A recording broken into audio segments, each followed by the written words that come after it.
You hear a lot about poor man's copyright, and a lot of people will say, well, why should I bother getting a copyright when I get this poor man's, or I get this unofficial copyright just by creating something? Well, it's true.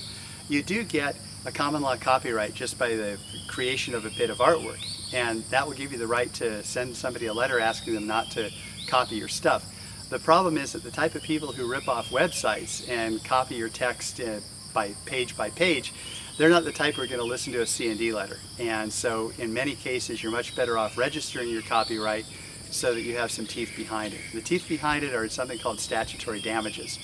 If you have a registered copyright and you can prove the other side has knowingly and willfully infringed that copyright, you can sue them for up to $150,000 per copyright infringement. Now, fortunately, the courts have held that knowing and willful basically means Control-C, Control-V. So when you have somebody who's ripped you off, it's much easier to go in there with a registered copyright and tell them that the negotiating starts at $150,000 and you can go down from there, rather than going in under a common law copyright and saying, well, I'm going to prove my damages and I'm going to prove your unjust enrichment somehow, because it's very difficult to do that in most copyright cases. It's much easier to just pay the $300 or so it'll cost you to have our law firm prepare and file a copyright, so you have a registered copyright. Then you can obviously increase the odds and increase your negotiating position with anyone who steals your content.